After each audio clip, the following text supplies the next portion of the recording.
Welcome to Forward with NACCE, Inspiring Entrepreneurial Action, a podcast that shares the stories of everyday entrepreneurs, entrepreneurial leaders, and the communities that support us.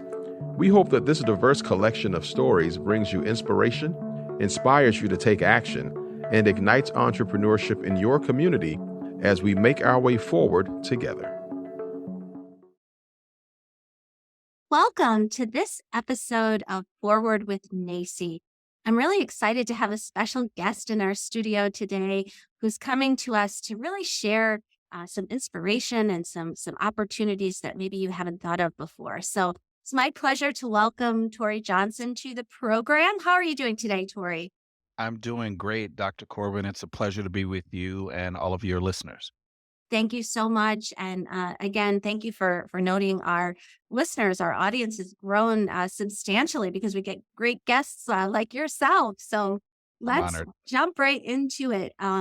Let's just share with us, Torry, a little bit about who you are and some of the experiences in your life that brought you to doing the work that you're doing today. Sure. It's really interesting when you ask that question and we think about the totality of our experiences actually bring us to moments. And so I am a product of the Washington, D.C. area, grew up in the suburbs in Maryland, went to public STEM school here in the area, Eleanor Roosevelt High School. If we shout those folks out, the Raiders. I then had the opportunity to go to Syracuse University, so I went a little north. I actually did not major in STEM, actually majored in business and organizational behavior. I sort of had an affinity for numbers, but I was drawn to NASA because my high school was right down the street from Goddard Space Flight Center. And so my mom had worked there, others I had known. We used to say, what goes on behind those gates? And so my experiences over time had really led me one, not to spend a lot of time in the STEM field, but a lot in education. So tutoring, coaching of students and classmates, working in that space, but always really close to the environment. So much so that after graduating from college, I was doing we do the work that we do when we're starting our careers. But I started to work in local communities, working back in education, setting up spelling bees, figuring out how we would provide funding for students through financial aid. And so I've always had this love, dare I say passion. I know it's used a lot, but I'm working with students and working with their families. And so full circle, I had an opportunity to move into STEM full time. So people might think you work at NASA. I'd work with scientists and engineers, work with university colleagues, a number of folks in and around the great work that NASA does. But it wasn't until about 6 or 7 years ago where I really got to hone in that space. I was able to work with tribal colleges and universities, which are overwhelmingly community college or 2-year institutions, and then broaden that to the role that I'm currently in, which is serving as the National Program Manager for the Minority University Research and Education Project, focused on minority serving institutions. Yeah. And I want to get into that, but I want to back up for just a second too, because there are so many things that you talked about that I don't want people to miss out on. And I think predominantly your career path, you have been open. I find you to be a very curious person. Like you're always wondering, like, how can I fix that? How can we make students more successful? How might we, which is really the language of the entrepreneur. And so you mentioned going to Syracuse University. One of the partnerships that NACCE, my organization, is really proud of is the Institute for Veterans and Military Affairs, and this STRIVE program that takes veterans and basically, supports them, runs them through a program that allows them to take the skills that they've learned in the military through their service and apply it to a business. So it teaches them a different language. And as you were speaking, I was thinking about what a great institution Syracuse University is, but really how you followed this path to doing what you're doing today. And you mentioned NASA, so I'm sure everybody else is wondering the same thing. So, what does go on behind those gates? And maybe you could share with us before we dive into the work that you're doing today, some of the things that happen there, maybe that you've learned from family members or that you would feel Sure. comfortable sharing from your own experience. Absolutely. So I will mention that uh, I used to ride my bike not too far as a child, not too far from Goddard Space Flight Center in Maryland. And on occasion, many years ago, you could really just take a peek. Every now and then, the center would open its gates and would allow the community to come in and see what kinds of work it was doing, what kinds of experiments, and there'd be rocket competitions on the weekend. And you just got to envision for a moment what it was like at this big agency, this space agency. Um, the community was connected in a sense that back then they had supercomputers, very different than the ones on our phones. But these monster machines with reams of paper. Um, NASA was this far away thing that was in our neighborhood. And so you fast forward that I really didn't consider that there are so many different careers within STEM. I didn't envision that someone with a background in business and operations and really likes connecting people and things, an integrator of sorts is what I uh, fancy myself to be.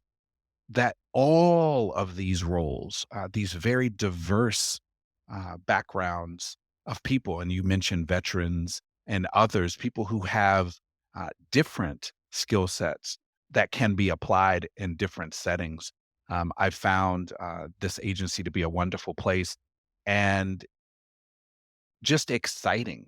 Just like I said, the notion of space, but space here on Earth. So I often tell people that NASA also studies the greatest planet, I think, in the whole galaxy, and that's the blue marble here on Earth. Blue Marble, I love that. That's so cool. And as it was reminding me of that movie Hidden Figures. And one of the programs that NACCE is so proud of and our partner that we absolutely love is Verizon. And the Verizon Foundation does so many innovative things working with nonprofit partners like us. Mhm. And one of the things, the highlights that we've had over there are many of them, is with these middle school students, both young men and young ladies who learn about STEM. Some of them knew nothing about STEM to begin with, and they would get exposed to people like you, and they would learn and watch movies together, like the one I just mentioned. So it's a great backdrop to see that, your passion, which I agree is overused, but certainly it's Yes, infused through everything that you do. Tell us more about what you're doing today, because I think sure. that work could be and is very, very game changing. So tell us about your role. What does a day in the life of Torry Johnson look like? Wow. Um, so specifically, if we take this backdrop, I work with underrepresented and underserved students and institutions in STEM. That, if I put it in just one sentence, we um, go about the business of ensuring that there's STEM content, there are STEM opportunities, and that there's appropriate funding to make those things happen in those communities. That can show up through funding what we call minority serving institutions or MSIs. Hmm. Those are generally known to folks as historically Black colleges and universities, Hispanic serving tribal colleges I mentioned earlier, and others that support those diverse sets of students and the institutions that they might attend all over the country. And so often, these institutions don't have sufficient funds. To actually walk out their mission in STEM. And so we realize as a space agency, as a federal agency, that we have a job to get our unique content. We love the things that we do at NASA.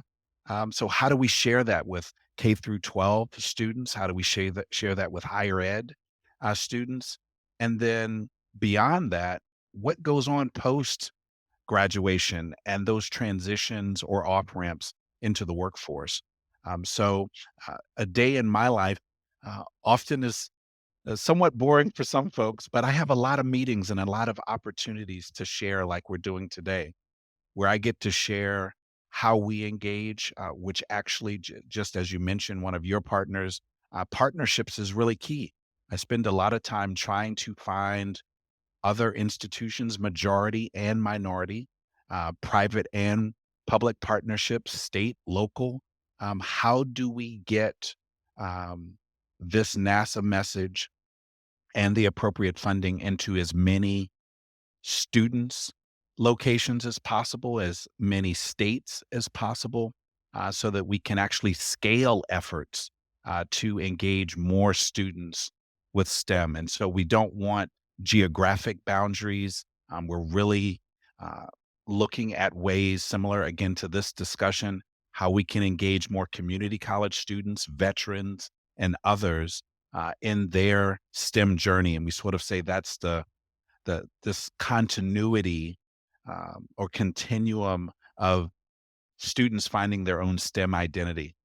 And as you Yeah. mentioned earlier, it's a big piece of how do I see myself in STEM?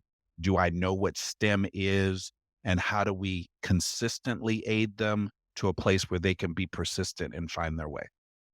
Yeah, I think, gosh, it's such a laudable goal, and it is can be very transformational for people, especially Yes. populations like you mentioned, minority serving institutions and community colleges that serve, predominantly underrepresented groups or people that don't have sometimes the opportunities or Yes. resources. And it was funny as I was listening to you ask the question in an entrepreneurial way, like how might we connect?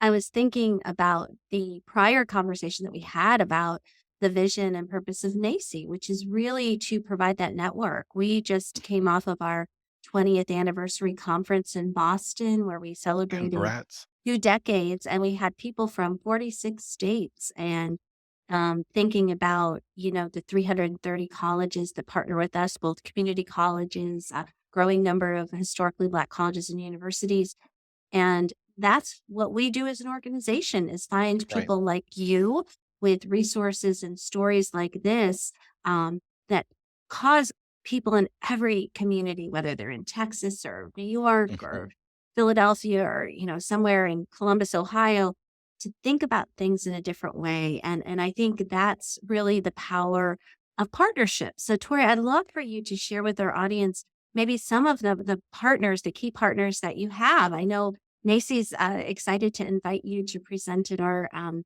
conference in Nashville next year, right over this time period. But who else do you work with? What are some of your other Sure. partner organizations, and what do you all do together?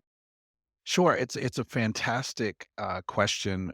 We often say at NASA that we don't go alone, right? We go with others for this great mission that we have, and most of you are aware that we've embarked on the Artemis mission, and so we're looking to take the first woman of color to the moon, Mhm. and we're also looking to go forward to Mars. And so, in order to do that, you have to have great partners.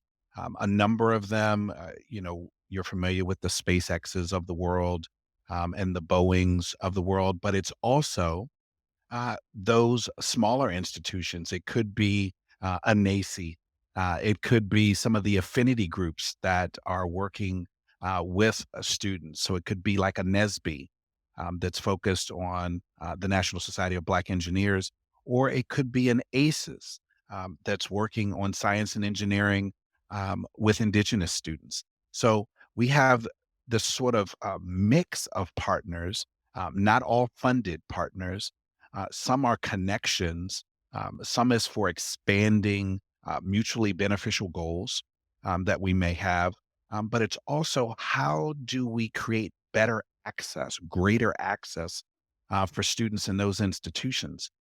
We, as NASA in MUREP, within the Office of STEM Engagement, don't have all of the knowledge, right?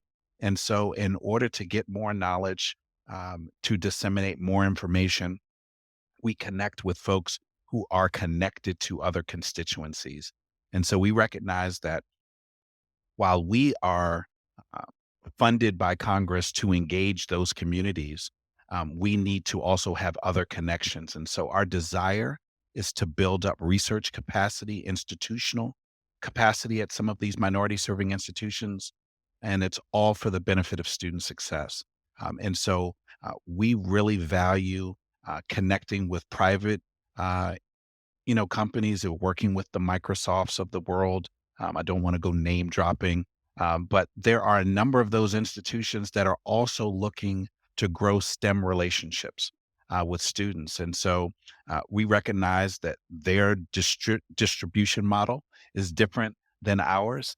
And so we can come together and figure out what that looks like. But I'd also say that partnerships can also be with other agencies. So we are currently working with the Department of Education in their Upward Bound and Mhm. TRIO model, which allows us to engage historically Black colleges and universities and other predominantly Black institutions with their bridge efforts. So those high school students who are looking to go to college, how do we infuse that NASA content over some summer programs that again aids them in finding their STEM identity? So partnerships are everything. That's great. And it sounds like I loved what you said about not all are funded relationships because, it's interesting. NACCE, we obviously have a number of foundations and others that support us financially, but some of our strongest partners actually don't fund us. They are people that we collaborate with, or Yes. maybe they give us a little tiny bit of funding so it doesn't in the overall scheme of things. But it's just that sharing of knowledge, the sharing of resources, sort of what we call the co-creation on Oh, this, yes. I love that. beautiful, beautiful planet. So I want to tell you one fun thing, and I want you to tell me one fun story before we wrap up. But Sure. one of the things that I have the pleasure of is working with a lot of community colleges all over the place. And people might not realize this, but many students come to the community college to get entrepreneurial information. They may have an MBA, they may have a law degree. And that was the case with a couple of folks that I met several years ago. They came to a community college. Actually, this is one in Canada. They were attorneys and they wanted to get information on IP and how to set up a business. Their business idea is they wanted to get the IP to harvest asteroids. And that was like their passion, which I thought was crazy. But every once in a while, I think about it because I think sometimes the ideas that are sort of floating around in space are the ones that really captivate people. So, why don't you close us out, Tori, with maybe a story or a fact that you want to share with people if they want to learn more about how they might plug in either to opportunities that you're seeking for students or partnerships or things like that, and how they can contact you. Sure. And thank you again for the opportunity and the forum. I'll tell you this, you mentioned entrepreneurship, and I wanted to share it earlier. We have an effort called MITIC, MITTIC, and I'll spell that out, the acronym. But it's really an opportunity for student teams to marry their entrepreneurial and business spirit with STEM. And so we find intellectual property IPs that NASA owns, and we have students compete in what we call a space tank, sort of like Shark Tank. Hmm. And they get to take that intellectual property and spin it. They get to create something new and novel that represents them and their team, and they get to share. One, it's about teaming and partnering, but it's also about public speaking. It's also about balancing your budget. But it's all about how do I share something that could be advanced? And some of these teams have actually, after their presentations, and it gets judged by professionals at some of those companies we shared, some of those partners, these students then have an opportunity to go visit Silicon Valley They Oh, get to wow. visit some of these very forward thinking spaces where, you can literally throw ideas on a wall. They also get to visit our Johnson Space Center in Houston, Texas, Oh but it my really gosh. allows them to think so far outside of the box, and it rewards free thinking. And so, within our programs, and that's just one example, we really want to highlight the entrepreneurial spirit. We like the notion of the scientific process, this idea um, of trial and error, of going back to what you wanted to create. And even though it doesn't work, you go back again and refine it. And so we are really desiring to model that spirit of research, of, like I said, entrepreneurship, of innovation, the utilization of technology.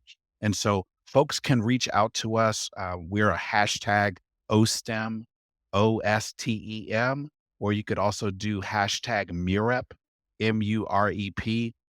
We have hundreds of websites, but if you go to that nasa.gov and you put the backslash and hit OSTEM or OSTEM MUREP, you will find a plethora of options for students, for faculty, for institutions, funding opportunities, internship opportunities, and fellowships. And we hope that your community and your listeners will go out to those sites and avail yourself of all the resources. We thank you so much. Well, Tori, thank you so much. You are such a great spokesperson for NASA, and I hope people are listening will jump on those hashtags and really think about, plugging into your work. So thank you again, and I wish you and everyone who's listening today to have a wonderful day. Thank you so much.